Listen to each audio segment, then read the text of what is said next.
Hey, I'm Hunt, and this is Hunt on LSU, your channel for LSU Fighting Tiger football talk. Enjoy the video. We want you to leave a comment below, hit that like button, and subscribe right below the video.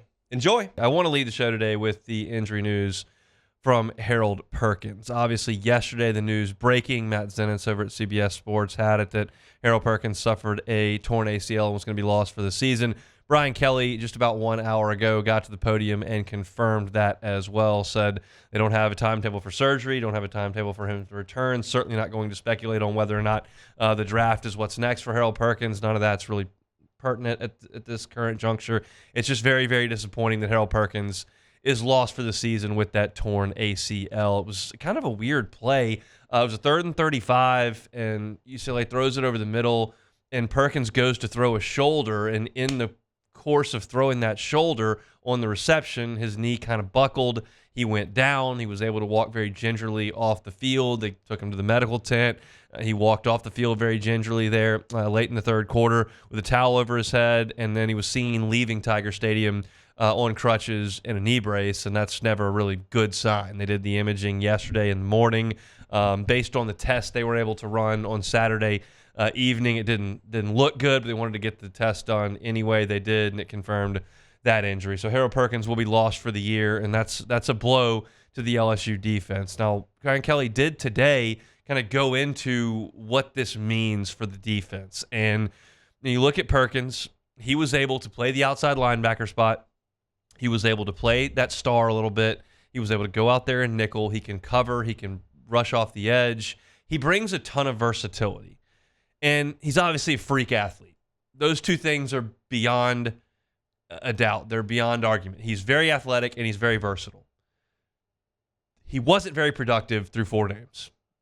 The thought was, okay, Matt House didn't quite figure out what needed to be done last year. You bring Blake Baker in. He's got 8 months to figure Harold Perkins out. What do you do with this guy? They'll figure it out. And 4 games, 17 tackles, 5 of those solo. He only had a tackle and a half for loss, and he did not have a sack for this LSU team to this point. That's just not a huge impact on this defense. But he was able to do multiple things, and he is a guy that as an offense you do need to be aware of as you're game planning.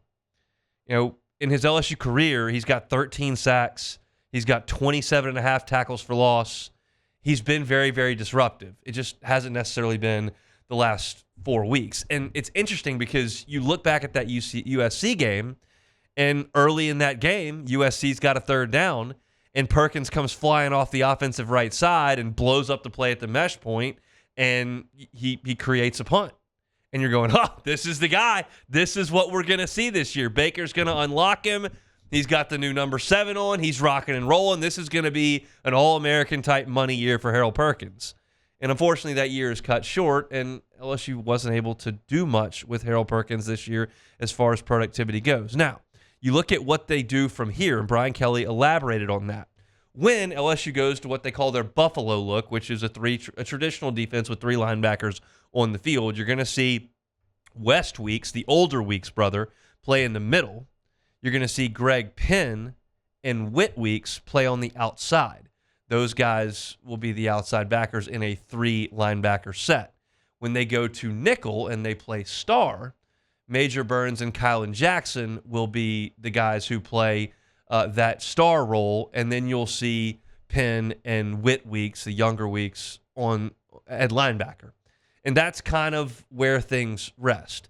And as I lay that out, you understand that LSU is not as dynamic without Harold Perkins on the field, because having Major Burns or Kylan Jackson play the star is a different skill set than Harold Perkins playing there. And having West Weeks on the field with Whit and Greg Penn on the outside, he's not as dynamic a player as Harold Perkins is.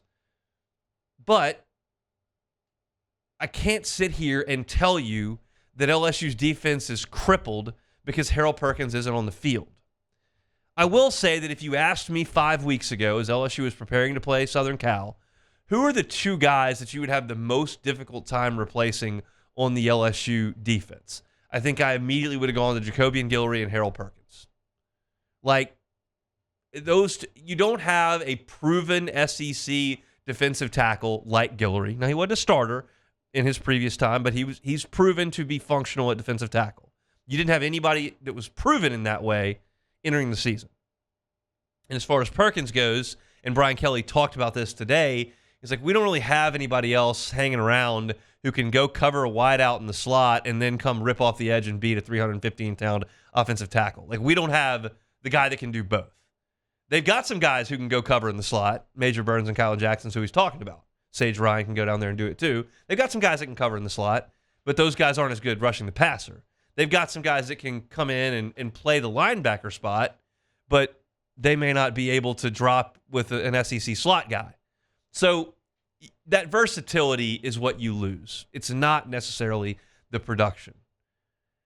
And I think West Weeks is an okay player, and I think he can get in there and give you some quality snaps. But keep in mind, this is a guy who has not been a starter for a year and a half at LSU, and he hasn't been a starter a year and a half at LSU, where their defenses haven't exactly been world beaters. And he was hurt, wasn't he? Yeah, he was hurt this week. He was in street clothes.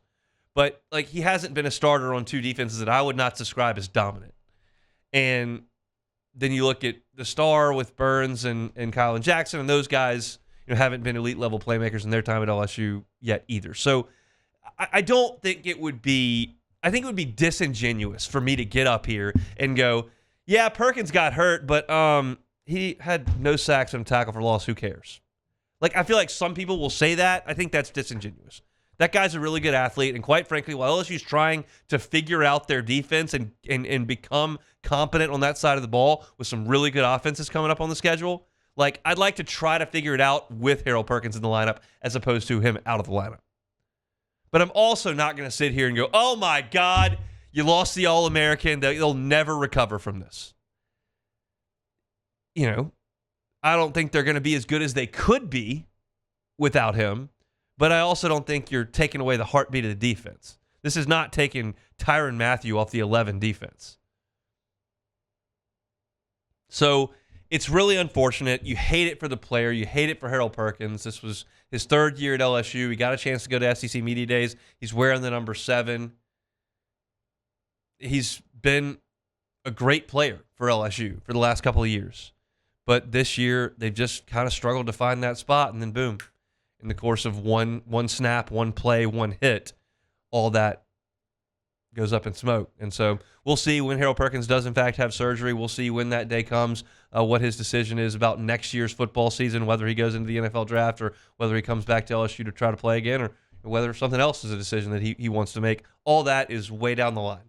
Right now, it's just a super big bummer that Harold Perkins is not going to be able to play for LSU for the rest of this season. You certainly think about him and his family at this point. If you're Brian Kelly, okay, what do we do next? And he kind of laid it out there. It makes you very thin at linebacker. All the guys that I just told you at those linebacker spots, whether that's Whitweeks, Westweek, Greg Penn, like, that's all the upperclassmen that you've got at this point at linebacker. Kelly did mention a true freshman right after Perkins when he was talking about those guys. And he said, look, Xavier Atkins is probably the next guy up. And you're talking about getting a true freshman out there at this point. And that's really all you've got left are freshmen after those guys. So you were thin at linebacker. You're thinner at linebacker. You've had some freshmen step up this year, as Brian Kelly pointed out. When Jacoby and Guillory went out, Ahmad Bro has gone in, and he's played pretty well. When John Emery got hurt, Caden Durham went in there against South Carolina and played pretty well. If you've got to ask Xavier Atkins to go out there and play right now, hopefully he can fill in those shoes like those other true freshmen in his class have done. But that's not where LSU thought they would be at this point. That's not the plan entering the season, but it's the plan now that LSU is going to have to move forward without Harold Perkins. So they will start that this week with South Alabama. Hey, thanks for watching Hunt on LSU. Before you get out of here, do us a couple of favors. Hit that like button, leave your comments below, and subscribe to the channel for all your Fighting Tiger football talk. See you next time.